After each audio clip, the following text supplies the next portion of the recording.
So hello and welcome to this lecture strategic management में आज हम कवर करेंगे अपने चैप्टर नंबर 6 को which deals with the functional level strategy. Correct. हमने लास्ट क्लास में कवर किया था chapter 2 that is dynamics of corporate level strategy, जिसमें हमने पोर्टफोलियो एनालिसिस को पढ़ा, हमने समझा concept of strategic business unit, then we had also learn something called as product life cycle, experience curve, BCG matrix, ends of matrix, और उसके पहले हम लोगों ने जो हमारा स्ट्रेटेजिक लेवल्स होते हैं तीन, कॉर्पोरेट लेवल, बिजनेस लेवल, हमने उन दोनों को कंप्लीट कर दिया। आज हम समझेंगे कि फंक्शनल लेवल जो है उसमें क्या है, और आज से मतलब आपके कुछ 4 या 5 लेक्चर्स जाएंगे जिसके अंदर हम सिर्फ फंक्शनल लेवल के ऊपर फोकस करेंगे इजीली। अब आप देखो फंक्शनल लेवल में, अगर आप देखो तो फंक्शनल लेवल के अंदर ये है, बहुत सारे वैसे फंक्शनल स्ट्रैटेजीज आपके हो सकते हैं और फंक्शनल एरियाज भी कई सारे हो सकते हैं, बट यहाँ पर अगर आप चेक करो so you have only these which is marketing strategy, human resource strategy, research and development strategy, logistics strategy, production strategy and financial। so ये सारा आपका पोर्शन है इधर। जब आप प्रोडक्शन स्ट्रेटेजी को पढ़ोगे तो आप अपने दिमाग में कॉस्टिंग को ध्यान रखना। जब आप फाइनेंशियल स्ट्रेटेजी को पढ़ोगे तो आप फाइनेंशियल मैनेजमेंट को याद रखना, because these are going to be helpful and you will be able to link the concepts very well। Human resource strategy जो है वो फिलहाल हम इस चैप्टर के साथ नहीं पढ़ेंगे, this we are going to study when we do chapter number 7। तो ये जब हम चैप्टर नंबर 7 करेंगे हम वहाँ पर इसको कवर करेंगे, we don't cover it with this chapter. So basically ये टॉपिक को ही मैं यहाँ पर ये पूरा टॉपिक को इधर स्किप कर देता हूँ, and when I take your chapter number 7 उसके साथ में मैं इसको कवर करवा देता हूँ, तो आपके लिए इंटरलिंक करना काफ़ी ज़्यादा ईजी हो जाता है। So if we just start, तो आप यहाँ पे देखो इधर दिया हुआ है that once the higher level corporate and business level strategies have been developed, so management needs to formulate and implement the strategy. आप यहाँ पे ध्यान रखना बिजनेस लेवल का बहुत ज़्यादा, फंक्शनल लेवल का बहुत ज़्यादा इंपॉर्टेंस किस लिए हो जाता है, because they are the ones who implement the strategy, और इम्प्लीमेंटेशन के लिए ईच फंक्शनल एरिया में आप क्या करते हो, अलग अलग स्ट्रैटेजी बनवाते हो। अब आप देखो strategy of one functional area can not be overlooked in isolation. एक तो ये लाइन को आप देखना, एग्जाम में कमेंट के लिए आ जाएगा, ये आपको ये सेम पॉइंट आपको कमेंट के लिए आ जाएगा, दैट ये एक लाइन देगा और वो बताएगा कमेंट। अब देखो इसका मतलब क्या होता है। मैं नॉर्मली एक क्वेश्चन आपको यहाँ पे एक केस स्टडी है जो मैं नॉर्मली क्लास में लेता हूँ, और वो केस स्टडी के बेसिस पे हम यहाँ पे समझते हैं what I am trying to say. So if you can just pick up, it goes something like this that okay. सो आप यहाँ पे चेक करो, मैं आपको सिंपली बताता हूँ, आप ऐसे समझो देर इज़ अ फैक्ट्री और हमारे पास फैक्ट्री में बहुत सारे अलग अलग लोग हैं यहाँ पे। सो एक एग्जांपल मैं यहाँ पे देता हूँ, जैसे चैट में लास्ट नाम है हर्ष का, so we have one person called as Harsh who is basically one who procures raw material. ये रॉ मटेरियल उठा के लेकर आता है, ठीक है। सो हर्ष रॉ मटेरियल्स लेकर आता है इस फैक्ट्री में। Then you have let's say Nehal, जो यहाँ पर क्या है, she is the factory supervisor, she ensures that the production process takes place properly, ठीक है। सो नेहल है यहाँ पे अपने पास एक। Then we have one person someone called as Heera, and Heera का नेम यहाँ पे अपन HR कर देते हैं। So she takes cares of the human resource, तो जो भी यहाँ पर एम्प्लॉयज़ वगैरह है। देन हमारे पास यहाँ पे है Divyanshi, so Divyanshi is the finance person here, right. और फिर हमारे पास एक है एडविन, जो कि बेसिकली यहाँ पर किसको संभालते हैं, सेल्स को, या फिर हम मार्केटिंग बोलेंगे, हम इनको संभालते हैं, ठीक है। ये 5 लोग हमारे पास फैक्ट्री में है। आप मुझे बताओ फैक्ट्री में इन 5 के बीच में कोऑर्डिनेशन ज़रूरी है कि नहीं, should there be coordination between them और not.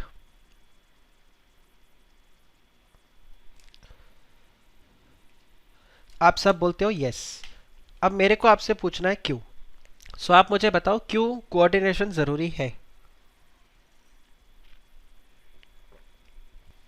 Why do we need a coordination between these 5 of them in that factory? For proper channelization, okay, okay, तो आपने यहाँ पर बताया proper channelisation, but channelisation of what?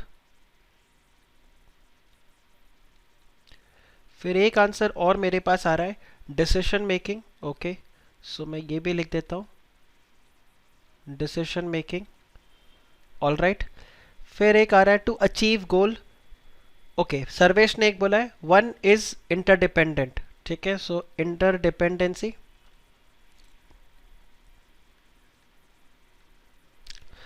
Then to achieve goal, Aanchal थोड़ा सा और specify करो, अचीव गोल क्या? Work efficiently, smooth functioning. Okay, so efficiency में यहाँ पे एक वर्ड डाल देता हूँ, एफिशिएंसी। देन यहाँ पर एक और आ रहा है smooth functioning. Okay, smooth functioning, हालांकि वो एफिशिएंसी में आ जाएगा बट ठीक है, स्मूथ फंक्शनिंग। देन यहाँ पे आ रहा है, दिव्यांशी ने एक पॉइंट बताया, proper utilisation of resources. So proper utilisation of resources. All right, what else? Reduce wastages. ठीक है, प्रॉपर यूटिलाइजेशन में आ जाएगा। रिड्यूस लेबर टर्नओवर, अब लेबर टर्नओवर में कोऑर्डिनेशन का क्या जरूरत है? Fast implementation. Okay okay, fast implementation. So ठीक है, एफिशिएंसी के अंदर ही मैं इसको डाल दूंगा, फास्ट इम्प्लीमेंटेशन।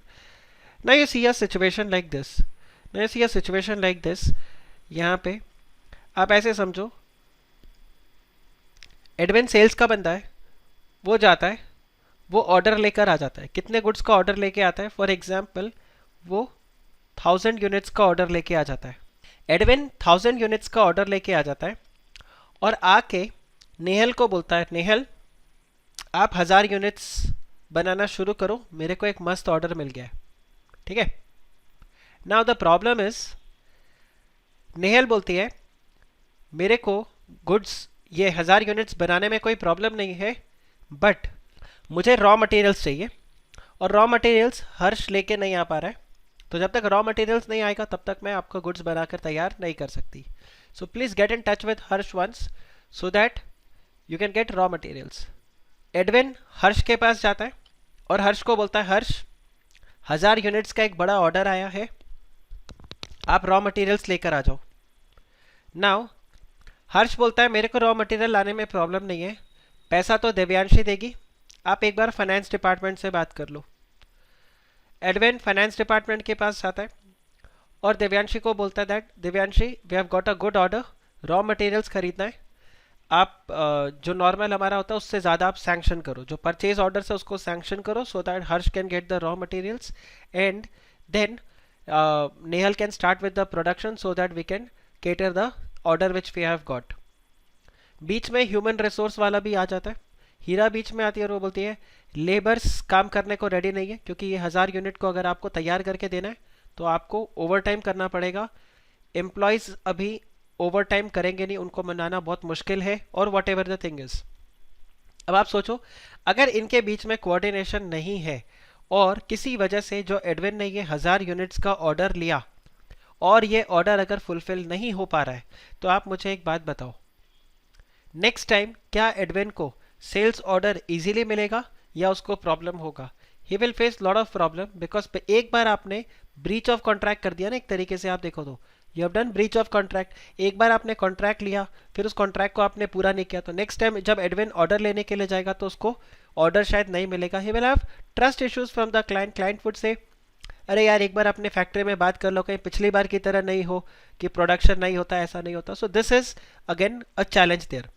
नाउ आप यहाँ पे चेक करो, ये जितना ऑर्गेनाइज, जितने भी डिपार्टमेंट्स है, जितने भी फंक्शनल एरियाज है, दे आर, यहाँ पर एक ये वर्ड जो आया था ये बहुत इंपॉर्टेंट है, they have super interdependency on each other. Correct, ये सब एक दूसरे के ऊपर इंटरडिपेंडेंट है।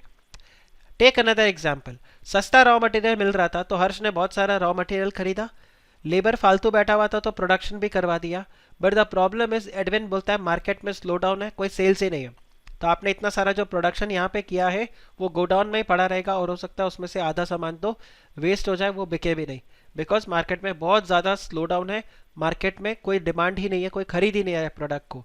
Again this is problem. So इनका इंटरडिपेंडेंसी की वजह से डिसीजन मेकिंग में इनके लिए आपस में कोऑर्डिनेट करना बहुत ज़्यादा ज़रूरी हो जाएगा. Only then the decision can be properly channelized. Only then you will have the proper utilization of resources, and if there will be proper utilization of resources, your wastages would be reduced, your economies of scale would be achieved. It will ensure smooth functioning. It will ensure the smooth functioning of the organization and of the factory, and only then the efficiency and the और only then the efficiency will exist in the organisation. तो इस तरह से आपको एक क्या करना होगा, प्रॉपर एक कोऑर्डिनेशन बना के रखना पड़ेगा. Only then you will be able to achieve the efficiency और the desired result, otherwise there will be losses. तो आप ये देखो, the strategy of one functional area can not be looked at isolation. Why? Because of the simple reason that different functional areas of the businesses are interwoven together, and how the functional strategy is synergized with other functional strategies determines the effectiveness. Correct? और इसके साथ में आप क्या कर सकते हो, you can always write a example that the sales manager or the marketing manager has taken a order where else the raw materials were not available, or where else the production capacity of the factory was not such that they could do that, or the finances of the company were not such that they can take or purchase raw material to cater this excess demand. So in this case the entire functioning of the organization has gone haywire. आप बताओ, ये आपको समझा ये वाला point? तो ये एक है ना, ध्यान रखना, this can be a good contender for a comment question, जो कि 2 से लेके 5 नंबर तक कहीं पर भी आ सकता है. मेरे हिसाब से 2 मार्क्स के लिए ये आपको ज़्यादा चांसेस है इसके, but still you never know, you can be asked for 5 marks also. वहां पर फिर हो सकता है इस लाइन के अलावा भी वो आपको कुछ और सिनेरियो दे दे, और may be a case study question they can give you, जहां पर ये स्टेटमेंट आपको लिखना पड़े that strategy of one functional area can not be overlooked और it can not be seen in isolation. आप बताओ, ये पॉइंट क्लियर हुआ आपको? Okay okay, so Rahul is saying आया. वेरी गुड वेरी गुड, आना भी चाहिए, राइट. आगे देखो, functional strategies are designed to help the implementation of corporate and business unit strategy. तो मैंने आपको जैसे बताया कि functional level का जो core area रहता है वो किसके लिए रहेगा? It is for the implementation of the corporate and the business level strategies. Okay. Then आप देखो, for the effective implementation, strategists have to provide proper or direction, or they will have to provide direction to the functional managers regarding the plans and the policies to be adopted. So they have to be said about the plans and the policies which is to be adopted, and in fact the effectiveness of the strategic management depends critically on the manner in which the strategies are implemented. Right? आगे हम है ना जाकर एक topic पढ़ेंगे which is called as, उसमें ऐसा रहेगा, एक और मैट्रिक्स अपने को मिलेगा जिसको हम बोलते हैं strategy formulation and strategy implementation matrix. Strategy formulation and strategy implementation matrix आपको देखने को मिलेगा इस तरह से. और एक सिंपल एग्जांपल उसमें मैं आपको दे सकता हूँ कि यहाँ पर आपको दोनों ही चीज़ एफिशिएंट होना पड़ेगा. ये दोनों ही चीज़ एफिशिएंट होना पड़ेगा.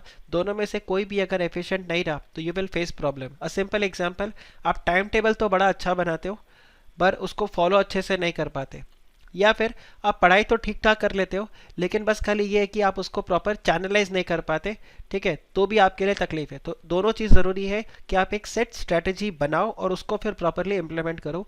दोनों में से कोई एक अगर आपके लिए तकलीफ है तो दिक्कत हो जाएगा. सो फॉर्मुलेशन का काम किसका रहता है? फॉर्मुलेशन का काम रहेगा कॉर्पोरेट लेवल का, फॉर्मुलेशन का काम रहेगा बिजनेस लेवल का. But as far as your implementation is concerned, this largely depends on the functional level. though business level का भी यहाँ पर रोल रहेगा, but largely it depends on the functional level.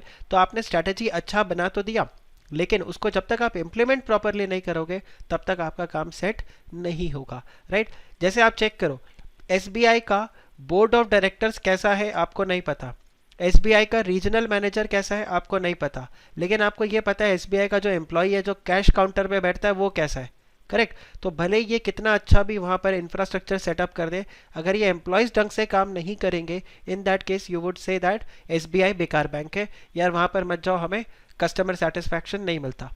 और any department, any bank, any business, जब तक आपके जो एम्प्लॉयज है वो ढंग से नहीं करेंगे तब तक ये कोई काम नहीं होगा. So implementation is very very important and that's why we say that the effectiveness of the strategic management, the effectiveness of the strategic management critically depends on the manner how the strategies are implemented, and the implementation largely depends on the functional strategy. आप बताओ, this is clear? This is clear? This line is clear? ये वाला point, ये वाला point. सो इसको मैं यहाँ पे आपके स्लाइड में लिख देता हूँ so that you can refer it later on, that the effectiveness, even you can write the success of strategy largely depends on its implementation. और ये जो implementation है, this is largely dependent on the functional level. आप बताओ, is this clear? Is this clear? ये वाला आप ध्यान रख लेना, तो ये आपको कहीं ना कहीं हेल्प कर जाएगा आंसर को लिखने में. अब देखो ये यहाँ पर बताया हुआ है. So functional strategy provides the details of the business strategy to be govern how the key activities of the businesses are to be managed. Now functional strategy plays two important roles. So firstly again ये आपके लिए हो जाएगा, it plays two important roles. First is they provide support to the overall business strategy, and second is they spell out how the functional manager will work as to ensure better performance in their respective functional area. तो ये इनके दो यहाँ पर important role होते हैं. Now strategies in functional area includes what? It includes, यहाँ पर illustrative list आपको दिया हुआ है. illustrative मतलब यही basic एक list है आपके पास. इसके अलावा भी होते हैं but mostly ये आपको मिलेगा ही मिलेगा. Marketing, finance, production, research and development, and human resource management, or based on this the functional capabilities of the organization. Now for each functional area, first the major sub areas are identified, and then for each sub area content of functional strategies, important factors and their importance in the process of strategy implementation are identified. इसका क्या मतलब? अब आप देखो finance में अगर आपने set कर लिया, ठीक है, उसके बाद में आप यहाँ पर उनका एक प्रॉपर टीम बनाते हो जिस टीम को आप पूरा पूरा काम दोगे. एक सिंपल एग्जांपल आपको देता हूँ. आप सब ने ऑडिट प्लान पढ़ा है? आप सब ने ऑडिट प्लान, ऑडिट प्रोग्राम पढ़ा है? नहीं पढ़ा? Okay okay, not a problem. तो देखो कैसे रहता है, जब आप ऑडिट के लिए जाते हो तो एक आपके पास ऑडिट में कौन होता है? Engagement partner. ठीक है, जो भी मेन चार्टर्ड अकाउंटेंट होगा एक आपका एंगेजमेंट पार्टनर होगा. ठीक है, उस एंगेजमेंट पार्टनर के साथ में एक उसका पूरा अपना टीम होता है. ठीक, और उस टीम के अंदर अलग अलग लेवल के लोग होते हैं. सो कुछ ऐसे होंगे जो सीए क्वालिफाइड है, कुछ ऐसे होंगे जो अभी सीए फाइनल में है. ठीक है, मतलब बेसिकली जो ऑलरेडी यहाँ पे काम कर चुके हैं. कुछ यहाँ पर ऐसे होंगे जो आपके पास फ्रेशर होंगे, बेसिकली सीए इंटर क्लियर किए हुए हैं. करेक्ट. अब आप क्या करते हो, यहाँ पर सबको अपना अपना रोल असाइन कर देते हो कि भाई ये जाकर पहले वाउचिंग करेगा, आप इसको चेक करोगे, आप इसको चेक करोगे, बैंक स्टेटमेंट ये चेक करेगा. तो एक प्रॉपर टीम होता है जिसमें आप काम को यहाँ पर क्या करते हो, डेलीगेट कर देते हो. और इसको डेलीगेट करने से फायदा क्या होता है? You ensure that proper each and every important area is being checked properly. ये आप ऑडिट में देखते हो. यहाँ पर स्ट्रेटेजिक मैनेजमेंट में आप क्या करोगे, एक फंक्शनल एरिया आपका आ गया, उस फंक्शनल एरिया को फिर आप क्या करते हो, फर्दर सब डिवाइड कर देते हो, और फिर फर्दर सब डिवाइड करके यू इंश्योर कि सबका अपना अपना रोल क्या हो जाए, यहाँ पर असाइन हो जाए. So you assign the roles, you properly assign the roles to each and every department here. So that's what, if you read it here, strategies in functional area includes marketing, financial, production, research development and human resource management, which are based on the functional capabilities of an organization. Then for each functional area, in sub के लिए first a major sub area are identified, and then for each sub area the content of functional strategies, important factors and their importance in the process of strategies are implemented and are identified. Not very relevant कि आप इसको exam में कहीं पर use करो या इसके ऊपर कोई क्वेश्चन बने, बट बस खाली आपको ध्यान रहना चाहिए कि इस तरह से करके हम उसको स्प्लिटिंग कर देते हैं सो दैट वी इंश्योर हर एक का अपना अपना इंपॉर्टेंस पता चले, and we ensure that each and every area is being looked upon properly.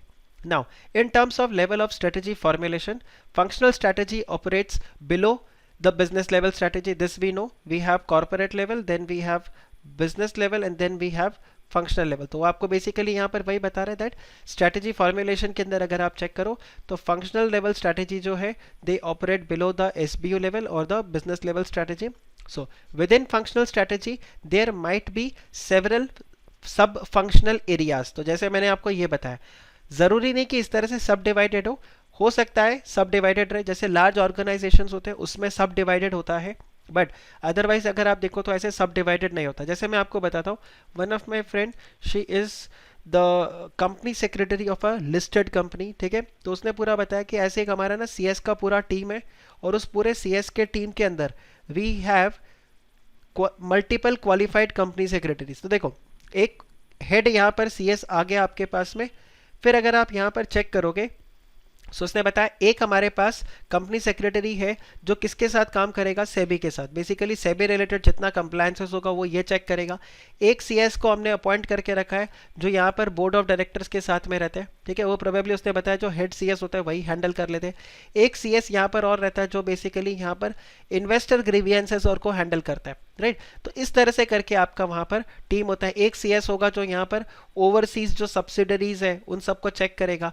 एक यहाँ पर इन्होंने और सीएस को अपॉइंट करके रखा है जो यहाँ पर जो रेगुलेटर्स होते हैं आपके सेक्टोरल रेगुलेटर्स जो होते हैं वो उनके साथ लाइजनिंग का काम करता है। तो अलग अलग इस तरह से करके पूरा टीम बनाया हुआ है। So it is possible that you may have this way multiple company secretaries under one company secretary, or you can have only one company secretary handling all. So it is not necessary कि इस तरह से करके रहे। तो एक अगर छोटा कंपनी होगा वहां पर इतने सारे सीएस अपॉइंट करने की जरूरत नहीं है, वहां पर शायद एक ही सीएस ये सारा काम को हैंडल कर ले। So same way functional levels में अगर आप चेक करो, so within functional level strategy you may have several sub functional area, so there might be you may have that. Now functional strategies are made within the framework of corporate level strategy and guidelines therein that are set at the higher level of the organization. Now the organizational plans at the strategic business unit tell the functional manager what has to be done while the policies of the state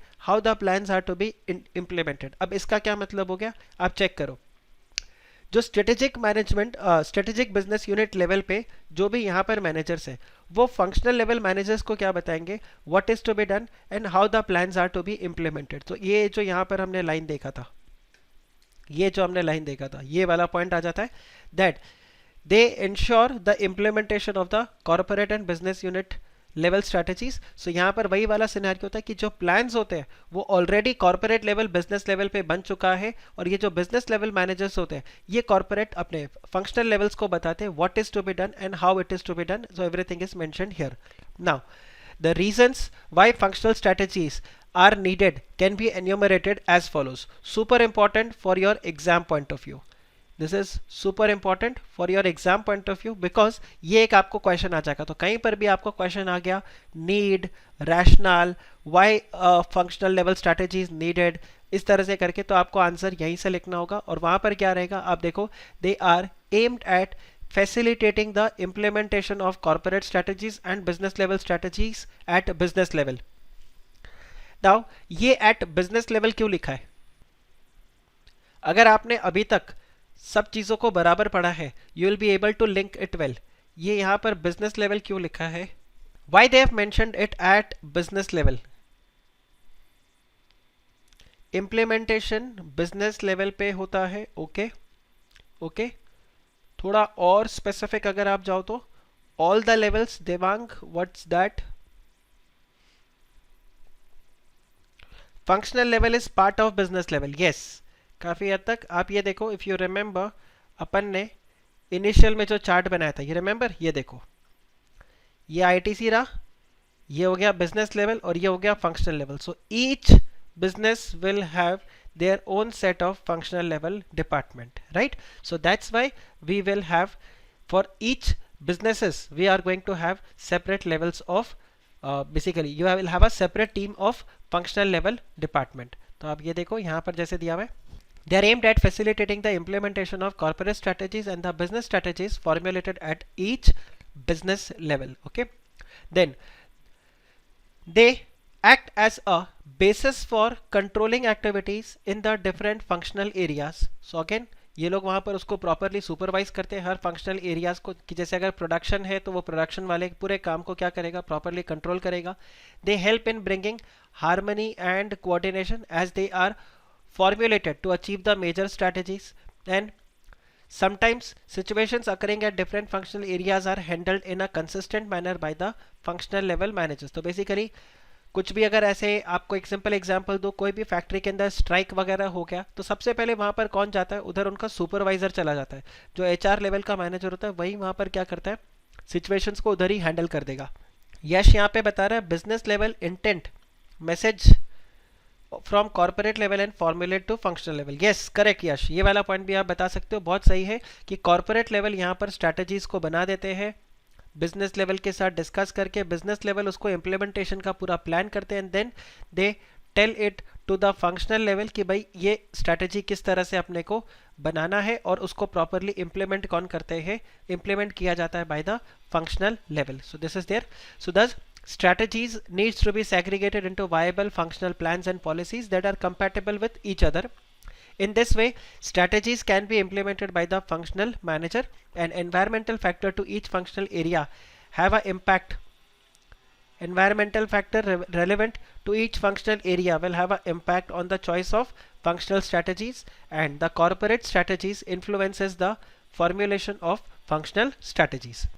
अब यहाँ पे आ जाता है. अब ये सब आपका introduction वाला पार्ट था, ये सब नहीं, यहाँ से आपका शुरू होता है one of the most important strategy for your exam point of view, that is the marketing strategy. अब देखो, marketing is what tool, marketing is a tool with which you procure all the raw materials that you gate.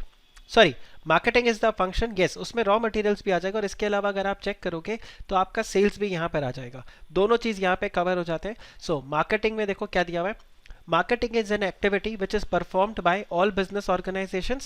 ये देखो, it is an activity that creates and sustains exchange relationships among those who are willing and able to buy and sell the products, services, satisfaction and even ideas. So basically customers के साथ आप यहाँ पे deal करते हो, और उनका जो भी यहाँ पर डिमांड रहता है, उनके जो नीड्स रहते हैं, उनको आप यहाँ पर कैटर करते हो. So in present day, marketing encompasses all the activities, ये देखो, all the activities to identify the needs of the customer and taking such actions to satisfy them in return of some consideration. Simple, simple. यहाँ पर identify the customer needs और उसको आप क्या करो, cater करो. So in marketing it is more important to do what is strategically right than what is immediately profitable. So ये basically यहाँ पर आपसे ethics की बात करने लग गया, ये आपसे एथिक्स की बात करने लग गया कि शॉर्ट नोटिस पे, या बोलते हैं ना, आप अभी कोई ऐसा काम करते हो जिससे आप कस्टमर्स को लेट से चीट कर रहे हो, या उसको आप क्वालिटी प्रोडक्ट्स नहीं दे रहे, तो एक बार तो उल्लू बना दोगे, पर आप बार बार उल्लू नहीं बनाओगे. तो एक बार उल्लू बनाकर क्या मिलेगा आपको, इमीडिएट प्रॉफिट तो आ जाएगा, but in long run it will not be right for you. आपने क्या ये वाला टर्म सुना है, market survey? Have you heard of this term, market survey? Right. Market सर्वे में क्या होता है, मार्केट सर्वे में क्या होता है, मार्केट सर्वे में दे बेसिकली एक या तो इंडिपेंडेंट मार्केटिंग एजेंसी होगा, और there will be set of person, right, who will call the customers, और उनसे क्या करते हैं, एक आइडिया लेते हैं. दे एक बेसिकली आपका क्वेश्चन आंसर की तरह एक उनका क्वेश्चनर वो होता है, वो लोगों खुद फिल कर देते हैं, and accordingly they get a idea about what is customers, you know, उनको क्या चाहिए क्या नहीं चाहिए, क्या रहेगा अकॉर्डिंगली. सो मार्केटिंग के अंदर ये वाला काम रहता है आपका. Then if you see the term marketing constitutes different processes, functions and exchanges and activities that creates perceived value by satisfying the needs of the individual. Now marketing induces or helps in moving people closer to making a decision to purchase and facilitate the sale. Simple. आपके cell को ensure करता है. आप कई बार नहीं देखते हो movies वगैरह में भी, मूवीज बता रहा हूँ, नॉर्मली अब आप प्रोडक्ट्स वगैरह में भी देखो तो वो बोलता है ना, यार ये मार्केटिंग के लिए कर रहा है. कई बार आप देखो ट्विटर वगैरह पे झगड़ा होता है तो बोलते हैं ना चीप मार्केटिंग कर रहा है भाई. वो चीप मार्केटिंग बेसिकली क्या है, आप अपने आप को वहाँ पे प्रेजेंस फील करवा रहे हो, राइट. आप वहाँ पर अपनी प्रेजेंस फील करवा रहे हो, और बेसिकली आप क्या ट्राई करते हो कि लोग आपसे वहाँ पर अट्रैक्ट हो। सो यहाँ पर भी सेम वही रहेगा, so that customers get attracted to you. आप यहाँ पर क्या करते हो, you do this marketing activity है। और उसके अंदर सबसे ज़्यादा इंपॉर्टेंट क्या रहेगा, अगर आपको आपके कस्टमर्स को अट्रैक्ट करना है, identify the needs of the customer and deliver them what is needed. So कई लोग मार्केटिंग को सेलिंग भी समझते हैं, ठीक है, कई लोग मार्केटिंग को सेलिंग भी समझते हैं, बट मार्केटिंग में और सेलिंग में डिफरेंस है। एक शायद एग्जाम क्वेश्चन भी आपको देखने को मिले, कई बार ऐसे रहता है दैट मार्केटिंग का एक फंक्शन क्या है, selling. So marketing is not exactly equal to selling. Okay, तो कई बार अपन बोलते हैं वो सेल्समैन आया, तो सेल्समैन और मार्केटिंग वाले में डिफरेंस है। सेलिंग वाला क्या करेगा, वो बस खाली इंश्योर करेगा प्रोडक्ट को बेच दे, वो यहाँ पर कस्टमर नीड्स को आइडेंटिफाई नहीं करेगा। So if you are selling the product, this means the product is ready, the product is ready, अब उसको ले जाकर आपको बेचना है। यहाँ पर आप क्या करते हो, क्या बेचना है, ठीक है, आप उसके ऊपर उल्टा जाते हो। बेसिकली सेलिंग में आप क्या करोगे, प्रोडक्ट रेडी तो जाकर उसको हम बेचते हैं, यहाँ पर हम क्या बेचते हैं, बेचने के लिए क्या चाहिए उस हिसाब से हम प्रोडक्ट को रेडी करते हैं। So this is your marketing. So if you see here further, marketing in the recent decades has gained lot of importance. Now marketing का एक मेजर रीजन आपका क्या हो गया, due to this rapid economic growth, globalisation, technological upgradation, and even ever increasing human needs and wants, then increasing the purchasing power of the people। ये सारे आपके reasons है जिसकी वजह से आपको क्या करना पड़ता है, मार्केटिंग बहुत ज़्यादा इंपॉर्टेंट हो गया। एक और चीज़ आप देखो, कंपटीशन, कंपटीशन भी। आप बताओ आज से 20 साल पहले क्या MTNL BSNL एडवर्टीजमेंट्स करता था? आज से 20 साल पहले MTNL BSNL क्या वो एडवर्टीजमेंट्स करते थे? नहीं। क्यों नहीं करते थे? क्योंकि उनको ज़रूरत नहीं था। क्योंकि टेलीफोन अगर आपको करना है तो आपके पास ऑप्शन ही दो है, दिल्ली बॉम्बे में हो तो MTNL, बाकी पूरे देश में हो तो BSNL, करेक्ट, तो ऑप्शन ही नहीं था। बट आज की डेट में आप चेक करो, उनको एडवर्टीजमेंट करना पड़ेगा, बिकॉज अगेन इकोनॉमिक ग्रोथ हो गया है, बहुत सारे प्लेयर्स आ गए हैं, कंपटीशन इंक्रीज हो गया है, देन इवन ग्लोबलाइजेशन, बाहर की कंपनीज इंडिया में आ जाती है और फिर वो कंपटीशन को और बढ़ा देते हैं। फिर आप सिर्फ अपने डोमेस्टिक टेरिटरी में कॉम्पीट नहीं कर रहे हो, आप ग्लोबल दूसरे MNCs जो उनके साथ कॉम्पीट करते हो। टेक्नोलॉजी अपग्रेड हो जाता है तो फिर आपको मार्केटिंग का ज़रूरत पड़ता है ना। टेक्नोलॉजी अपग्रेड हो गया तो मार्केटिंग का क्या ज़रूरत? How does technological upgradation is related to marketing? Okay, so यहाँ पर कुछ कुछ आंसर्स है, जैसे increase customer base, fast services, competition increase होगा, करेक्ट। इसके अलावा आप चेक करो, जब टेक्नोलॉजी अपग्रेड होगा तो आपको बताना भी तो पड़ेगा, yes, better technology leads to the better products and attracts more customers, economies of scale, and आपको सामने वाले को बताना भी पड़ेगा कि देखो इस तरह का कोई टेक्नोलॉजी आ चुका है, right, and that would again require what, that would again require marketing. So आप यहाँ पे चेक करो, जैसे मैंने बताया था, मार्केटिंग में अगर आप देखो तो you try to identify the needs of the customer. इसके अलावा आप मार्केटिंग में एक काम और करते हो, you also ensure that the customers are aware of your products. Customer awareness, क्या कंज्यूमर अवेयरनेस भी आप उठाते हो? अब कंज्यूमर अवेयरनेस उनके अपने राइट्स के लिए नहीं, about the product, about the product. तो आप देखो मार्केटिंग के अंदर एडवर्टीजमेंट भी आ जाता है, मार्केटिंग में एडवर्टीजमेंट भी आ जाता है। सो आप यहाँ पर देखो, rapid economic growth, globalization, technological upgradation, ever increasing human needs and wants, and increasing the purchasing power, क्योंकि अब लोग और ज़्यादा चीज़ें खरीद सकते हैं तो वो आपके प्रोडक्ट के अलावा, वो मतलब सिर्फ सस्ता प्रोडक्ट नहीं देखेंगे, वो और सारे फीचर्स को भी चेक करेंगे। Then again marketing becomes very very important. हर कोई क्या चाहता है, इनोवेटिव प्रोडक्ट, एग्जैक्टली। आप देखो हर कोई क्या चाहता है, अपने आप को बेटर दिखाने की कोशिश करता है। जैसे अगर आज की डेट में आप चेक करो, उबर के एड्स जो आते हैं या ओला के जो एड्स आते हैं, उसमें आप देखो कैसे दिखा रहे हैं कि आफ्टर एवरी राइड जो कैब ड्राइवर है वो कार को सैनिटाइज कर रहा है, ग्लव्स पहन के गाड़ी चला रहा है, एंड ऑल दोज थिंग्स, ये सब है। तो ये सब क्या है, आपका सिर्फ मार्केटिंग है। तो टेक्नोलॉजिकल अपग्रेडेशन जैसे जैसे होगा, ये चीज़ आप सेम वे चेक करो, जब ओला उबर आया था तब उस समय उन्होंने खूब मार्केटिंग किया था कि आपको, किसी को पता नहीं था,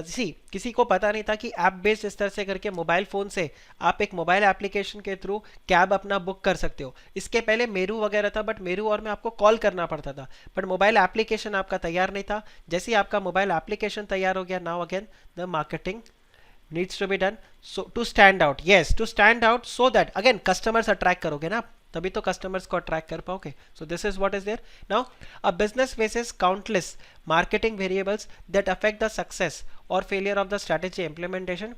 Some of the marketing decisions that require special attention is what amount, the amount and extent of advertising, कि भाई कितना advertising आप करें, ठीक है.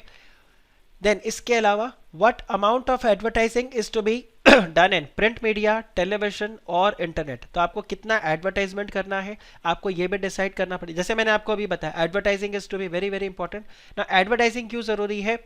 So that people know your product. तो अगर आप देखो जब हम टेक्नोलॉजी की बात करते हैं तो वहां पर आपको बहुत ज़्यादा मार्केटिंग करना पड़ता है. टेक्नोलॉजी के अंदर आपको बहुत ज़्यादा मार्केटिंग करना होगा. आप कोई भी नया अगर टेक्नोलॉजी लेकर आ रहे हो तो आप देखो हर कोई सबसे पहले उसमें ह्यूज एडवर्टाइजिंग कॉस्ट बियर करते हैं. क्यों बियर करते हैं? आप आईपीएल में चेक करो, वीवो आईपीएल, ओप्पो आईपीएल, जितने नए मोबाइल फोन्स ये लॉन्च करते हैं they do it at the time of IPL. Why? क्योंकि उनको पता है वो 2-2.5 घंटा 3 घंटे का जब तक वो आईपीएल चलेगा तब तक लोग टीवी के आगे बैठे होंगे. हर ओवर के बाद ऐड आएगा तो डेफिनेटली लोगों को आपके प्रोडक्ट के बारे में पता चलेगा. और आप इसीलिए चेक करो जितना भी ये वीवो आईपीएल अपने आईपीएल के जो मैचेस वगैरह होते हैं उसके बीच में कितने नए प्रोडक्ट्स को, ब्रीजा जो नई कार लॉन्च हुई थी आप चेक करो उसको भी क्या किया था, her man of the match को ब्रीजा वो कार देने लग गए थे. फिर आई थिंक एक वो हैप्पी फैन को वो मोबाइल फोन पकड़ाते थे. फिर वो वीवो फैन हम लोग स्टैंड हमने एक अलग से बना दिया था. सो ये सब क्यों जरूरी होता है? So that you get to know the other people who are aware of the product. लेकिन कुछ ऐसे प्रोडक्ट्स होते हैं जिसमें आपको इतना एडवर्टाइजिंग का जरूरत नहीं पड़ेगा. तो इन दैट केस आपको डिसाइड करना पड़ेगा कि एडवर्टीजमेंट का कितना एक्सटेंट आपको जरूरत है और कितना नहीं. इसके अलावा what is going to be the mode of advertising, ये वाला जो पॉइंट है ये बात कर रहा है मोड ऑफ एडवर्टाइजिंग.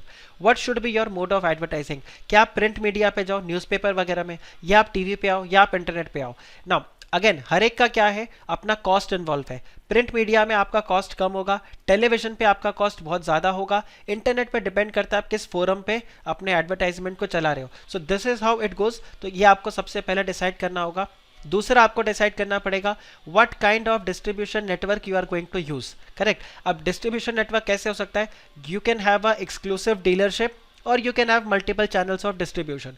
तो बेसिकली आप क्या डिसाइड कर सकते हो? सी टुडे इफ आई से नाइकी वाला क्या बोलेगा, देखो भाई मैं मेरा एक एक्सक्लूसिव डिस्ट्रीब्यूटर चाहूँगा जो नाइकी का प्रोडक्ट्स बेच रहा है, मेरा ब्रांडेड प्रोडक्ट है. नाइकी के अलावा वो एडिडास, एबिबास, पूमा, रीबॉक इन सबको नहीं बेचेगा. ठीक है.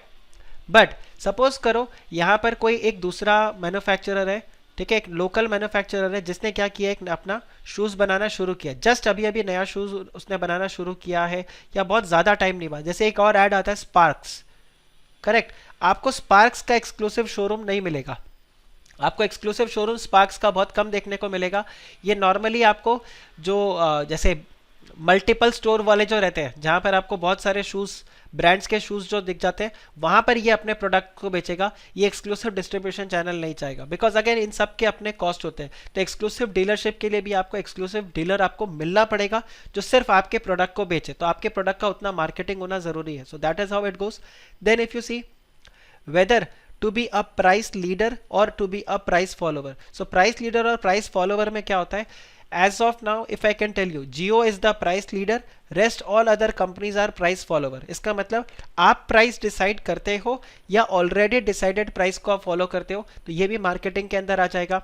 Then whether to offer a complete or a limited warranty. Now what is warranty? After sale service. Correct. It's a kind of after sale service कि अगर आपका प्रोडक्ट खराब हो जाता है तो वी आर देयर. तो आप उसमें कितना level, what should be the level of warranty वो आप यहाँ पर दोगे. देन वेदर टू लिमिट और enhance the share of business done with single और फ्यू कस्टमर्स. करेक्ट. तो आप अपना कस्टमर केस जो आपका कस्टमर बेस है उसको आप कितना बनाओगे, आप अपने कस्टमर बेस को कितना बढ़ाओगे, उन सब के ऊपर ये आपका डिपेंड करेगा. So these are the some of the questions which you have to discuss in marketing. तो एक ये आपका इंडिपेंडेंट क्वेश्चन बन सकता है कि व्हाट आर द क्वेश्चंस, या इस तरह से करके आएगा कि for example Harsh is the marketing manager of ABC limiteds. Let's say कोई भी आपका बिजनेस प्रोडक्ट वहां पर रहेगा. What are the questions that needs to be addressed before he adopts a marketing strategy. So these are the things which needs to be addressed before he adopts a marketing strategy. Then whether to reward the sales people based on the straight salary या फिर उनको commission basis पे रखे या फिर उनको combination basis पे रखे. So इस तरह से आता है. Then there is another important question which we call as marketing process और आगे आ जाएगा marketing mix. Marketing process में basically क्या होगा? As I said, marketing process is not just about selling. So marketing process में क्या होगा? It is a process of analyzing the market opportunity, then select the target market, then develop a proper marketing mix and then manage the marketing effort. 4 stages हो गए. सबसे पहले क्या होगा? You will analyze the market opportunity. So how will you analyze the market opportunity? By assessing the customer demands. It is by assessing the demands, the needs of the market. आपने अगर कभी मुकेश अंबानी का इंटरव्यू सुना हो तो मुकेश अंबानी के interview में एक चीज हमेशा कॉमन होता है, वो बोलता है I don't make products, I offer solutions. I offer solutions. There are so many things which require solution and I just provide that. So लोगों को इंटरनेट सस्ता चाहिए था, I just provided that solution. कि महंगा डेटा नहीं, आपको सस्ता डेटा दे रहा हूँ. हर चीज का वो क्या बोलते हैं? I provide solutions. तो basically he analyze the market opportunity, you assess the demand, you assess also the trend in the market. उसके हिसाब से फिर आप क्या करते हो? मार्केट्स को सेलेक्ट करते हो. Then you develop a proper marketing mix. We are going to study what is marketing mix. Technically अगर आप देखो तो व्हाट एक्सटेंट, किस जगह पे, कहाँ पर हम अपने गुड्स को बेचेंगे, कहाँ नहीं बेचेंगे. So all those things we decide here and then we manage that product. So basically जो भी अपना एफर्ट्स रहेगा उसको हम यहाँ पर मैनेज करेंगे and we will ensure that कि वो जो स्ट्रैटेजी है वो आपका बराबर काम करता है. अब आप देखो एक और पॉइंट मैं आपको बताता हूँ. This is a common point in strategic management. पहले हमारे टाइम पे या जो ओल्ड सिलेबस था उसमें ये हुआ करता था, लेकिन अभी न्यू सिलेबस में ये वाला कॉन्सेप्ट नहीं है. इसको मैं बोलता हूँ बीमीसी कॉन्सेप्ट. बीमीसी कॉन्सेप्ट. अगर आप ये बीमीसी कॉन्सेप्ट को लगा दो ना हर जगह पे बीमीसी कॉन्सेप्ट, तो आपको समझ में आ जाएगा कि आंसर किस तरह से लिखना है और बेसिकली आप ज़्यादा अच्छे से कॉन्सेप्ट्स को लिंक कर पाओगे. बीमीसी का क्या मतलब होता है? This is a 5 stage product. एक को हम क्या बोलते हैं? Beginning, where you are right now. उसके बाद आप अपने आप को पूछो where do you want to go? End. अच्छा, इस एंड को अचीव करने के लिए what are the means available? Correct. Then we evaluate each of the means and we select. तो यहाँ पर evaluate and then we select which means is the best, और उसको आप यहाँ पे सेलेक्ट कर लेते हो. और उसके बाद में आप क्या करते हो? यू डू कंट्रोल और you check. You do control or you check that the means जिसको हमने यहाँ पर select किया, whatever means we have selected is yielding the expected results or not. आप बताओ ये वाला पॉइंट आपको समझा? बीमीसी कॉन्सेप्ट. आप कुछ भी चेक करो, आप सीए फाउंडेशन क्लियर कर चुके हो, आप सीए इंटर क्लियर करना चाहते हो, उसके लिए आपके पास बहुत सारे ऑप्शंस हैं. आप अलग अलग क्लासेस में जा सकते हो, आप ऑनलाइन कर सकते हो, आप सेल्फ स्टडी कर सकते हो. उसमें से आप डिसाइड करते हो कि ये वाला मेथड बेस्ट है. So you do that and then you ensure that आपने जिस भी मेथड को सिलेक्ट किया है वो आपको एडिक्वेट रिजल्ट दे रहा है कि नहीं दे रहा है, या एटलीस्ट उस डायरेक्शन में काम कर रहा है कि नहीं कर रहा है. So this is that BMC concept जो स्ट्रेटेजिक मैनेजमेंट में हमेशा रहता है. अपने चैप्टर 1 में या चैप्टर 2 के अंदर ये वापस से आएगा, बट एज ऑफ नाउ अगर आप यहाँ पे चेक करो तो यहाँ भी वही रहेगा. You analyze the market opportunity, correct? Then you select the target market, you develop the marketing mix and then you manage the marketing effort. तो यहाँ पर भी वही रहेगा. हम कहाँ पर है? We are in the market and we identify the customer demand. Then we ensure that किस तरह से उसको हम यहाँ पर meet कर सकते हैं. अलग अलग means हम identify करते हैं. Then we evaluate and we select the best means and then we check whether that particular method or that particular strategy is yielding the expected result or not. आप बताओ ये वाला पॉइंट क्लियर हुआ? ये वाला point clear हुआ आपको? Okay. तो अब हम यहाँ पर देखते हैं target customers. The target customer stand at the centre of the marketing process. Now why this is there? Why this is there? Again a 2 mark question if you get comment. तो यहाँ पर क्या रहेगा? Because again the marketing strategy is again what? It is customer centric. It is customer centric. ठीक है. सो आप basically पूरा जो आपका मार्केटिंग प्रोसेस होता है वो किसके इर्द गिर्द घूमता है? वो आपके इर्द गिर्द घूमता है कस्टमर्स के आसपास ही. ठीक है. So once the corporate strategy has defined the company's overall mission, objective, marketing plays a very important role. और ये तीन उनके objective रहते हैं. One is delivering value to the customers. So marketing alone cannot produce superior value for the customer. It needs what? It needs to work in coordination with the other department to accomplish this. आप देखना हर एक strategy में ये वाला point आपको common मिलेगा. जो मैंने आपको यहाँ पे बताया था ना, strategy of one functional area cannot be looked at in isolation, ये आपको हर एक में मिलेगा. तो अगेन मार्केटिंग अकेला सुपीरियर वैल्यू क्रिएट नहीं कर सकता. It needs to work in coordination with the other departments to accomplish this. Now marketing acts as a part of organizational chain of activities. Now marketers are challenged to find ways to get all departments to think with focus on customer. In its search for competitive advantage, the firm needs to look beyond its own chain of activities and into the chain of the supplier, distributor and ultimately customer. So this partnering will produce a value delivery network. Then connect with the customers. So to connect with the customers आप क्या करोगे, यहाँ पर आपको तीन term मिलेगा, market segmentation and target marketing and market positioning. जिन्होंने business and commercial knowledge पढ़ा है, ये तीन टर्म हमने पढ़ा था. जो 6th चैप्टर था अपना मार्केटिंग, अपने जो टर्मिनोलॉजीज थे, बीसी के टर्मिनोलॉजीज जो थे, उसके अंदर हमने ये तीन वर्ड्स को पढ़ा था. सो अब देखो इसमें मतलब क्या होता है. How do you connect with the customers. Market को बेसिकली आप क्या करोगे, आप मार्केट को सेगमेंट करते हो. ठीक है, आप मार्केट को सेगमेंट करते हो. सेगमेंट कैसे करोगे, आप बेसिकली ये जो पूरा मार्केट है, इस पूरे मार्केट को आप तोड़ते हो कि इसमें ये ए, फॉर एग्जाम्पल ये B, that's C and that's D. ठीक है, तो आपने क्या कर दिया, पूरे मार्केट को 4 कैटेगरीज में स्प्लिट कर दिया. आपने बोला एक जैसे कस्टमर्स है, ये ए, ये एक टाइप के कस्टमर्स है, ये बी, ये एक टाइप के कस्टमर्स है, ये सारे एक टाइप के कस्टमर्स है, और ये सारे एक टाइप के कस्टमर्स है. ये किस बेसिस पे आप इसको स्प्लिट कर सकते हो, on the basis of demand. ठीक है, on the basis of let's say income level. Correct, on the basis of demand से मेरा मतलब था यहाँ पे on the basis of their taste and preferences. ठीक है, तो आप ये डिसाइड कर सकते हो. तो आप यहाँ पे मार्केट सेगमेंट करते हो, इसमें से आप डिसाइड करते हो which is the best market और which is the best segment you want to target. ठीक है, you select the best market, और उस मार्केट में फिर क्या करना जरूरी है जिससे आप अपने कॉम्पिटिटर से बेटर रहो, इसको हम क्या बोलते हैं, मार्केट पोजिशनिंग. ध्यान रखना, this is important, this is important. और आप फिर से देखो यहाँ पे आपको मैं अगर बताऊँ, so take it this way. आप सबसे पहले क्या करते हो, देखो मार्केटिंग के अंदर मैंने आपको यहाँ पर जो बताया, you have 3 stages to reach customers और आइडेंटिफाई.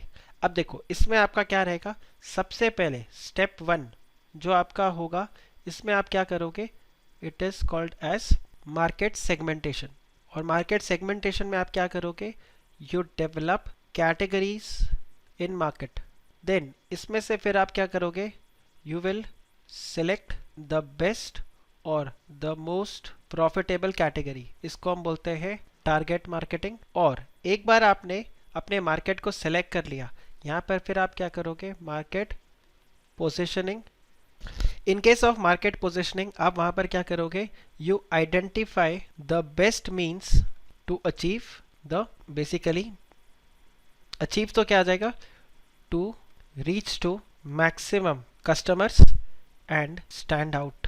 ये 3 पॉइंट्स. आप मुझे बताओ ये 3 डेफिनेशंस आपको समझ में आया कि नहीं आया, market segmentation, target and positioning.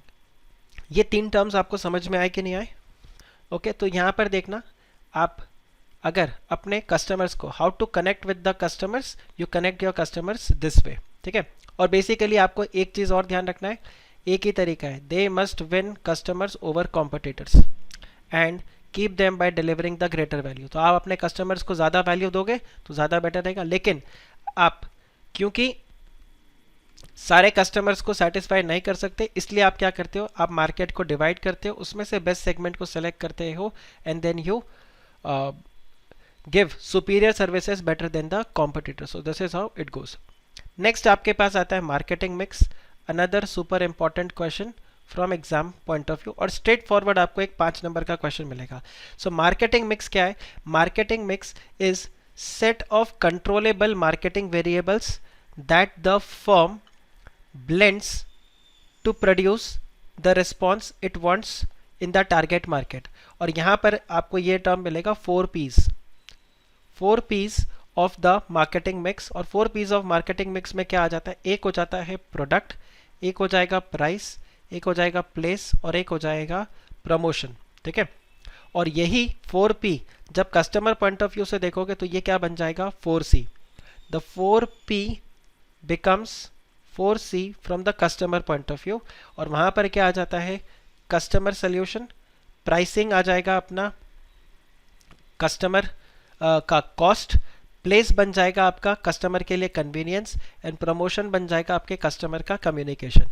अब हम यहाँ पर 4 P's को एक एक करके डिस्कस करते हैं, because 4 P's plays a very very important role as far as your answer is concern. So या तो आपको एक स्ट्रेट फॉरवर्ड क्वेश्चन मिलेगा व्हाट आर द 4 P's, उसको एक्सप्लेन करो, या फिर इनमें से किसी एक P के ऊपर आपको क्वेश्चन मिलना शुरू हो जाएगा. तो अगर आप देखो यहाँ पे फर्स्ट P अगर हम देखें तो वी टॉक अबाउट प्रोडक्ट. तो प्रोडक्ट मतलब क्या होता है? Product is that combination of goods and services that the company offers. सबसे पहला पॉइंट क्या रहेगा? प्रोडक्ट इज, आप एक काम करो, क्या आप सबके पास एक नोटबुक है? क्या आप सबके पास एक नोटबुक है अभी फिलहाल? राइट, तो एक काम करो, नोटबुक में आप हेडिंग दो, नोटबुक में आप एक हेडिंग दे दो मार्केटिंग मिक्स. और मार्केटिंग मिक्स के अंदर हम यहाँ पर क्या बात कर रहे हैं? हम 4 P's के बारे में बात कर रहे हैं, और 4 P's में से हम यहाँ पर फर्स्ट P को डिस्कस कर रहे हैं, that is what? That is product. That is product. तो अब अगर आप चेक करो तो यहाँ पर प्रोडक्ट के लिए आपका पहला पॉइंट क्या हो जाएगा? What is that product? Product is basically the goods and services which are offered by the organization. Just write this one point number 1. ये आप साथ में लिखते जाओ तो आपको क्लिक करता रहेगा यहाँ पे कि प्रोडक्ट्स का क्या मतलब है? It is the combination of the goods and services that the company is offering.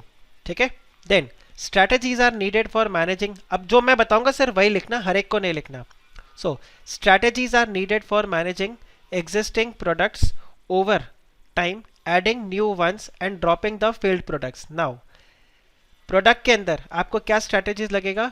You would want to add new products and drop the failed products. So product के अंदर आपको क्या ध्यान रखना है? In case of goods and services, you add new products as per the need, and you add the new products as per the need, and you remove the failed or redundant products. You remove the redundant products. So this is the strategy which is needed for the product. ये point समझ में आ रहा है आपको? ये point समझ में आ रहा है कि सबसे पहले आपने क्या कर दिया? आपने प्रोडक्ट को डिफाइन कर दिया कि भाई प्रोडक्ट है क्या, और फिर आपने बताया कि भाई हमारा स्ट्रैटेजी क्या रहेगा. नए प्रोडक्ट्स को ऐड करते जाओ और पुराने रिडंडेंट प्रोडक्ट्स को आप डिलीट करते जाओ, मार्केट से हटाते जाओ. Now strategic decisions must also be red regarding किस तरह से प्रोडक्ट को ब्रांडिंग करें, कैसे पैकेजिंग करें, और उसके जो बाकी फीचर्स है उसको हम किस तरह से यहाँ पर डिसाइड करना है. तो इसके ऊपर भी क्या जाएगा आपका? प्रोडक्ट के ऊपर. Now products and markets are infinitely dynamic. Why products and markets are dynamic? क्योंकि उसमें बार बार चेंज आते रहता है, बार बार चेंज आते रहेगा. ठीक है, so an organisation has to capture such dynamics through set of policies and strategies. So some product have consistent customer demand over a long period of time while other have short span. तो आप ये देखो products भी जो होते हैं वो अलग अलग तरीके रहते हैं. एक होता है जिसका demand over long period of time रहता है, और कुछ का डिमांड कैसा रहेगा? शॉर्ट स्पैन रहेगा. फिर अगर आप देखो these products have a wide range of quality and workman, and these also changes over the time. इसके अलावा ये इंपॉर्टेंट है, ये जो प्रोडक्ट्स है ये अलग अलग कैटेगरीज में स्प्लिट होते हैं. जैसे इंडस्ट्रियल है या कस्टमर बेस्ड प्रोडक्ट है, एसेंशियल प्रोडक्ट है या लग्जरी प्रोडक्ट है, ड्यूरेबल प्रोडक्ट है या फिर पेरिशेबल प्रोडक्ट है। सो यहाँ पर हम क्या करते हैं फिर क्लासिफिकेशन करते हैं। और क्लासिफिकेशन कौन से बेसिस पे हो सकता है, whether it is an industrial product और this is a consumer product.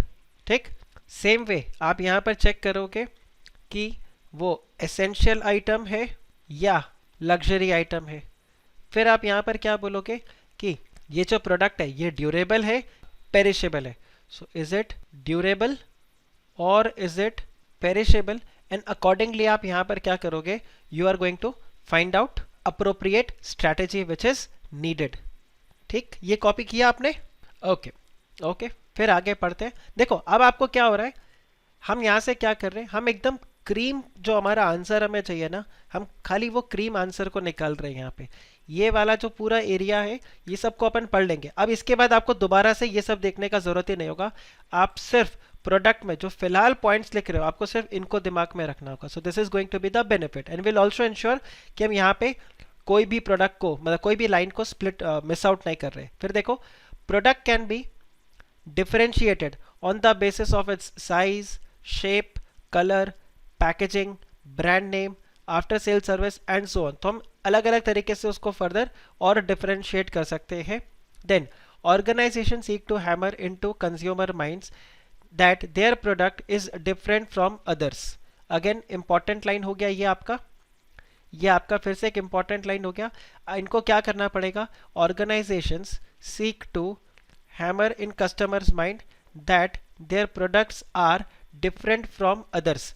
आप देखते हो हर एड अपने आप को क्या करता है, हर एड अपने प्रोडक्ट को बताता है कि हमारा प्रोडक्ट सबसे ज़्यादा अच्छा है दूसरे के प्रोडक्ट से। सो बेसिकली यहाँ पर क्या रहेगा, अनदर यहाँ पर what is the strategy is to convince the customer. इसको आप एक और तरीके से लिख सकते हो, to win the confidence of customer. किस चीज का, that their products are better than others. सस्ता नहीं, सबसे अच्छा। So every product tries to claim that हमारा प्रोडक्ट क्या है, हमारे कॉम्पिटिटर से बेटर है। Okay, so that's what is given here. Now it doesn't matter whether the differentiation is real और इमेजिनरी।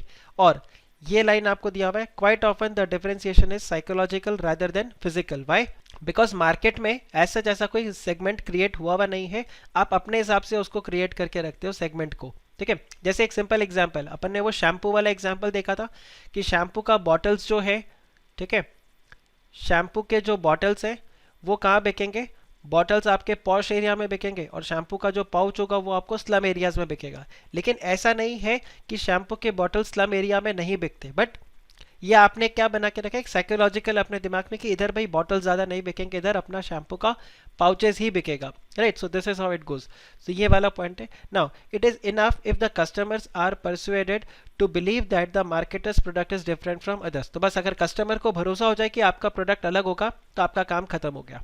आपका काम खत्म हो गया in the sense you have one, और basically your objective is achieved. Now organisations formalize product differentiation through designating brand names to their respective product। तो आप basically क्या करते हो, in case of product you try to do what, you try to do branding। so basically आप यहाँ पर क्या करोगे, you develop brand for your, तो नहीं होगा, for the products। आप क्या करते हो, अपने प्रोडक्ट्स के लिए आप क्या करोगे, ब्रांड्स को डेवलप करते हो। एंड इस ब्रांड की वजह से क्या होता है, द कस्टमर, बेसिकली कस्टमर क्या आ जाता है, वो customer, I forgot that term, this one term that comes here, customer, this is insured. मैं ये नहीं लिखना चाहता हूँ customers are attracted, customer loyalty नहीं है, लॉयल्टी मेरे दिमाग में आया था, how customer takes as different, brand loyalty, brand एक था, कोई प्रॉब्लम नहीं, मैं आपको ये टर्म बेसिक से एग्जैक्टली चेक करके बता दूंगा which terms come here. Right, there is one term which comes here, अभी मेरे को एकदम से कस्टमर सेटिस्फैक्शन भी नहीं आएगा, बेसिकली लॉयल्टी भी वर्ड यूज कर सकते हैं, कस्टमर लॉयल्टी आपका यहाँ पर डेवलप हो जाता है। Customer brand recognition, basically brand recognition हो सकता है Preeti, so we can write brand recognition here, वो एग्जैक्ट वर्ड नहीं है बट ठीक है, as of now we can write customer loyalty. Recognition is another word which we can use here. Recognition आप यहाँ पे डेवलप कर देते हो. So this is how it goes in case of product. फिर आप देखो, ये जैसे मैंने आपको बताया. अच्छा, आप ब्रांडिंग कैसे करोगे? देखो, brands enable, ये देखो, brands enable the customer to identify the products and the organizations behind it, correct? And then the products and even the firm's image is built around the brands through advertising. तो आप यहाँ पर advertising करते हो and other promotional strategies आप वहाँ पे करोगे. उसकी वजह से आपके प्रोडक्ट्स को क्या देखा जाएगा? आपका ब्रांड डेवलप हो जाएगा. So customers tend to develop a strong brand loyalty for a particular product over a long period of time. Customer integration नहीं, लेट्स नॉट गेट है. आई थिंक ये गलत मैंने टर्म यहाँ पे छेड़ दिया. यहाँ पर एक टर्म आता है, this would be customer. Basically customer से नहीं, यहाँ पर आपका ब्रांड रिकग्निशन हो जाएगा. So you develop the brand for the product and you ensure that customers recognise your brand, right? So you can write it this way, you develop the brand for your customers. So what I was trying to say that the target customers, they recognize your brand. So basically you ensure brand recognition. आप brand recognition यहाँ पर ensure करते हो. सो ये आपके पास कुछ यहाँ पर 5 पॉइंट्स निकल के आए हैं जो आप प्रोडक्ट से रिलेटेड यहाँ पर लिखोगे. आप बताओ ये पांचों पॉइंट आपको क्लियर है कि नहीं है? ये पांचों पॉइंट क्लियर है कि नहीं? एक में आपने क्या कर दिया, आपने बता दिया कि प्रोडक्ट क्या होता है. Products are the goods and services which we offer. So this is your point number 1. Maybe you can do it this way, that point number 2, the goods can be further classified like this. And then you can have your third point, what is the overall strategy. The overall strategy is to develop new products and remove the failed or redundant products. Also, the strategy is to win the customers' confidence or to convince the customers that their products are better than the others. For that you need to develop the brand, and to develop brand what you need to do, for this advertising would be required. For this advertising and promotion would be required. Promotional activities will be needed. अब बताओ, is this clear? Is this clear? Product से related चलेगा, उसमें problem नहीं है. Brand equity develop करना, develop brand equity. अब आपको देखो, you have got a idea what you have to write. अब आप सबसे अच्छा चीज मेरे को यहाँ पे क्या लग रहा है कि आप लोग मेरे को की टर्म्स पिक कर करके बता रहे हो, जो आप मतलब वेक टर्म्स नहीं दे रहे या जनरल टर्म्स नहीं दे रहे, या picking up right terms. Brand equity, customer identification, customer satisfaction. So आप ये की टर्म्स को उठा के यहाँ पे आप दे रहे हो. So this is good. So आप जब आंसर लिखोगे, ऑब्वियसली इसका जब आप आंसर लिखोगे तो ऑटोमेटिकली आपका और लैंग्वेज वहाँ पे डेवलप हो जाएगा. बट इस पूरे पैराग्राफ को पढ़ने के बाद ये जो 3 पैराग्राफ हमने पूरा पढ़ा, इसमें से निकल के जो पॉइंट्स हैं वो आपने यहाँ पर लिख दिया. Now next that we have is what? It is price. Next that we have is price. So price is basically what? It is the amount of money the customer will have to pay to obtain the product. ठीक है? अब ये जो pricing रहेगा, pricing बहुत चीज़ों के ऊपर डिपेंड करता है. Pricing depends on the location of customers. Pricing also you'll have to check about the flexibility, कि आप कब डिस्काउंट दोगे, कब नहीं दोगे, किस हिसाब से रहेगा. Then related items within the product line and the terms of sale, तो उसके ऊपर भी जाता है. No warranty no guarantee, pricing सस्ता होगा. वारंटी जितना ज़्यादा होगा, गारंटी जितना ज़्यादा होगा, जितना अच्छा आपका आफ्टर सेल सर्विस होगा, accordingly you will charge higher amount of premium. तो आपका प्राइसिंग भी उस हिसाब से बढ़ेगा. Now the pricing of the product is a composite expression of the value and utility to the customer, its demand, quality, reliability, safety and the competition it faces and the desired profit and so on. देखो बहुत सारी चीज़ों के ऊपर जो आपका price होता है वो डिपेंड करता है. जैसे यहाँ पर बताया what is the value you are giving, कितना डिमांड है, क्या क्वालिटी है, कितना reliability and all those things. ये जनरल पॉइंट्स हो गए आपके. Then in an industry there would be organizations with low cost products and there will be organizations with high cost products. So basically यहाँ पर वो क्या बता रहा है, एक हर इंडस्ट्री के अंदर आपको क्या मिलेगा, एक कॉस्ट लीडर मिलेगा जो सबसे सस्ता प्रोडक्ट देगा, और एक आपके पास रहेगा simple example low cost products. Am I right? और यहाँ पर आ जाएगा आपके पास एप्पल. करेक्ट। तो हर इंडस्ट्री के अंदर आपको इस तरह से मिलेगा। Now the low cost organisations में adopt aggressive pricing strategy, low cost वाला यही कोशिश करेगा, करेक्ट। और basically they may also afford to select the decrease in price to push their sales। और जो यहाँ पर बेसिकली हाई कॉस्ट वाला होगा वो किसके ऊपर फोकस करेगा, वो फोकस करेगा ब्रांडिंग के ऊपर, right. So organisations also adopt what cost plus pricing model wherein margins are added to the cost of the products and that's how they determine their price। तो आपने कॉन्ट्रैक्ट कॉस्टिंग जैसा देखा, contract costing में यही तो होता है, आप कॉस्ट ऑफ कॉन्ट्रैक्ट निकालते हो और उसमें अपना प्राइसिंग को ऐड करते हो, या आप जैसे कॉस्ट शीट तैयार करते हो तो उसमें भी वही रहता है। बट कॉम्पिटिटिव एनवायरनमेंट में ये आपका फिजिबल नहीं रहता। क्यों फिजिबल नहीं रहता? बिकॉज कॉम्पिटिटिव एनवायरनमेंट में आप कॉस्ट प्लस स्ट्रैटेजी नहीं लगा सकते। इन case of competitive environment the pricing depends on the market, the pricing largely depends on market, it largely depends on the market। how it depends on the market आप simply check करो, because आपका costing क्या रहा है उससे कोई फर्क नहीं पड़ता, मार्केट में क्या प्राइस चल रहा है उसके ऊपर डिपेंड करेगा। So in case of competitive environment the pricing largely depends on the market and therefore आप कॉस्ट प्लस वहां पर लगाओगे तो नहीं चलेगा। तो आपका कॉस्टिंग सपोज करो ज़्यादा आ रहा है तो इन दैट केस आप ऐसा नहीं है हायर प्राइस चार्ज कर पाओगे, क्योंकि फिर आपके पास डिमांड नहीं आएगा। And therefore in case of competitive environment cost plus pricing will not be feasible। Now moreover companies, more and more companies of today have started to accept market price with minor deviations। और आप इसका best example क्या check कर सकते हो, aviation industry.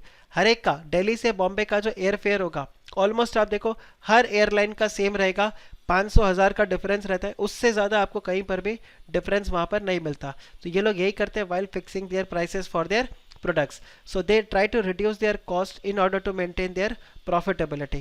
तो अगर मेरा कॉस्टिंग 1000 रुपया है और मार्केट में वो 2500 का बिक रहा है, तो ऐसा नहीं कि मैं अपने कॉस्ट को I will reduce the selling price. Market में 2500 का मिल रहा है तो मैं भी ऑलमोस्ट 2500 के आसपास ही चार्ज करूंगा। मे बी मेरा कॉम्पिटिटर 2500 का बेच रहा है तो I can make it for 2000, right. तो हर कोई क्या करता है कि अपने कॉस्ट को रिड्यूस करता है और मार्केट के हिसाब से प्राइसेस को मेंटेन करके रखता है, right। and in that case they try to make their profits। so this is how it goes। then you see for a new product pricing strategy for entering a market needs to be designed, and in pricing a really new product at least 3 objectives must be kept in mind। सबसे पहला तो आपको क्या रखना पड़ेगा, making the product acceptable to the customers, then producing a reasonable margin over the cost and catering the market that helps to develop the market share. तो आप जब भी किसी नए प्रोडक्ट को लॉन्च करोगे तो आपको यहाँ पर बताया हुआ ये 3 चीज़ों को आपको ध्यान में रख के प्राइसिंग को सेट करना होगा। पहला तो आपको क्या ध्यान रखना होगा कि आप जो प्रोडक्ट लेके आए हो उसको मार्केट एक्सेप्ट करेगा कि नहीं करेगा, क्योंकि अगर एक्सेप्ट नहीं करेगा तो there will be no demand, and if there will be no demand then you are not going to get profit. दूसरा आपको यहाँ पर क्या डेवलप करना है, you will need that demand तो आ रहा है लेकिन लोग पैसे देने को रेडी नहीं है, तो आपको यहाँ पर मार्जिन्स भी सेट करना पड़ेगा कि आपका जो मार्जिन है वो आप डेवलप कर पा रहे हो। एंड लास्ट में आपका यहाँ पर क्या आ जाता है, catering to the market that develops the market share. तो बेसिकली आप कौन से मार्केट में जाओगे, उस मार्केट में जहाँ पर इसके लिए आपका क्या है, एक्सेप्टेबिलिटी है, आपके प्रोडक्ट का एक्सेप्टेबिलिटी, आप वहां पर जाओगे। अब इसके लिए आप क्या प्रोसेस करते हो, देखो 2 तरह का आपका पॉलिसी होता है when it comes to pricing. So आप देखो for a new product an organisation में चूज आइदर टू स्किम और टू पेनिट्रेट, ठीक है। Price skimming and price penetration, ये 2 आपके पास स्ट्रेटेजी आते हैं। आप देखो वन इज प्राइस स्किमिंग और एक हो जाएगा आपका प्राइस पेनिट्रेशन। अच्छा एग्जाम में देखना, आप एग्जाम में चेक करना, ये 2 क्वेश्चन भी आपको मिल सकते हैं। What happens in case of price skimming, price skimming में आप क्या करोगे, बेसिकली आप टारगेट करोगे हाई एंड कस्टमर्स को। Here you target the high and customers जो आपको क्या कर सकते हैं, ज़्यादा पैसा दे सकते हैं, ठीक है। तो प्राइस स्किमिंग और प्राइस पेनिट्रेशन के अंदर क्या होगा, you will go deep into the market, ठीक है, और आप लोअर प्राइस में आप गुड्स को बेचोगे। So here the target is to keep it at low price. तो आप देखो प्राइस skimming में क्या आएगा. In case of price skimming policy, prices are set at a very high level, right? The product is directed to those buyers who are relatively what, price insensitive but sensitive to the novelty of the product. Correct? आप मुझे इसका example दे सकते हो. Skimming policy कौन adopt करता है? A company which adopts skimming policy. Price skimming, Apple. Fantastic. हाँ, immediately Apple आ जाएगा. और प्राइस पेनिट्रेशन के अंदर आप सीधा बोलोगे एमआई, ओप्पो. हाँ, एग्जैक्टली. तो ये आपका रहेगा. ये दो स्ट्रेटजीज आपके रहते हैं. So for example, call rates of mobile telephone were set very high initially.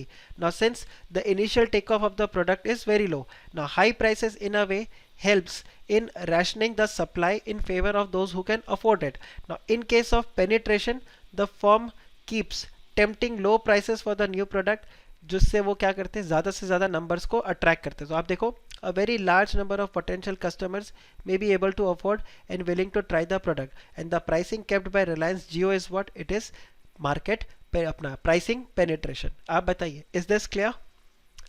Is this clear? Is this clear? तो ये आपका प्राइसिंग के लिए पॉइंट आ गया, right? And I end our today's lecture, right? So will continue on Wednesday. Wednesday we will continue. So probably आज जो आपका आधे घंटे का यहाँ पर टाइम मैंने कम लिया, ये आधे घंटे आपका मैं अगली क्लास में कवर कर दूंगा. ठीक है? So I cater your half an hour. So I am not sure 4:15 करके या तो वेडनेसडे और फ्राइडे को 15-15 मिनट एक्स्ट्रा लेके we can cover this half an hour. But I will wrap up today's lecture now, right? So that's all for today. Thank you.